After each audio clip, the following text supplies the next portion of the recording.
وَإِذْ جَعَلْنَا الْبَيْتَ مَثَابَةً لِلنَّاسِ وَأَمْنًا وَاتَّخِذُوا مِن مَّقَامِ إِبْرَاهِيمَ مُصَلًّى وَعَهِدْنَا إِلَىٰ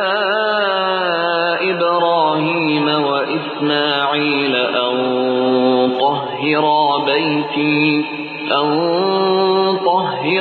بَيْتِيَ لِلطَّائِفِينَ وَالْعَاكِفِينَ وَالرُّكَّعِ السُّجُودِ۔